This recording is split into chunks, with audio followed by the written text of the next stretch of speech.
سوالی هست که امروز که 34 سال از فاجعه حلبچه میگذره، در فاصله این 34 سال چه تغییر و تحولاتی ایجاد شده؟ به نظرم میرسه که خب به واسطه گذر زمان، به واسطه همین اتفاق و فاجعه‌ای که توی حلبچه به وجود اومد، این مسیر تحول باید صورت میگرفت، چون دنیا نگاهش به حلبچه بود و خود مردم کرد نگاهشون در واقع متحول شد و نگاه کردن که در این وضعیتی که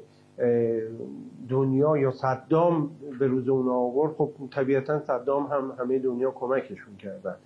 اینها باید روی پای خودشون بایستن، اینها باید مستقل باشن. کما اینکه همیشه ملت کرد در واقع از یک استقلالی برخوردار بودن، اما اون چه که بیشتر از هر چیزی کمک میکنه به این استقلال و بتونن مردم کرد اون ماهیت اصلی خودشون رو داشته باشن، استقلال خودشون رو داشته باشن، به نظرم میرسه که یک وحدتیه. اما اون چی که من شاهدش هستم، حداقل در این سالهایی که اومدم به کردستان و رفتم و اون به هر حال این عکس‌های من باعث شده که من یک رابطه‌ای برقرار بکنم با مردم کرد. این عدم وحدت نگاه توی این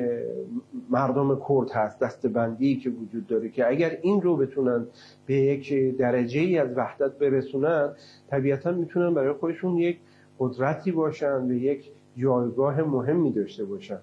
مسئله مهم این است که متاسفانه تو این دستبندی ها به انسانیت و به ملیت کرد کمتر توجه میشه. اون که در واقع نگاه گروهی و دسته‌ای کردن به مردم به نظر من اصلا شایسته نیست. من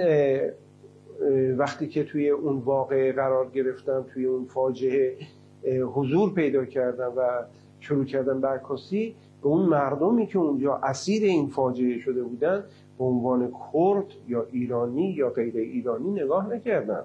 من به عنوان یک انسان به اونها نگاه کردم. ما همه انسان‌هایی بودن که به واسطه اون ظلمی که بهشون شده بود، زن و مرد و کودک از بین رفته بودن. ولی امروز بعد از گذشته این 34 سال من بعضاً می‌بینم که باز نگاه‌های گروهی و دسته‌ای وجود داره و این اصلا خوب نیست. یعنی اونهایی که فکر میکنن با نگاه و نظر من موافقن، با من در واقع برخورد مناسبی دارن. اونهایی که فکر میکنن که نه، من با تفکرشون شاید مثلا زاویه داشته باشم، اینها برخورد مناسبی نمی کنن. کما اینکه مثلا فرض یک عکاسی که تنها یک عکس داره، اونم 3 روز بعد از ماجرا، خیلی براش احترام و عزت و دوربینش در موزه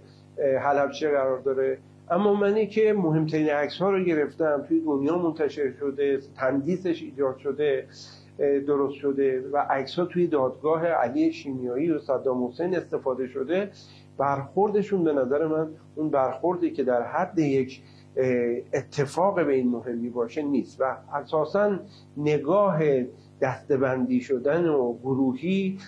اجازه نمیده اون ملت، در واقع ملت کرد، اون قدرت و اون اعتبار خودشون رو توی جهان به دست بیارن.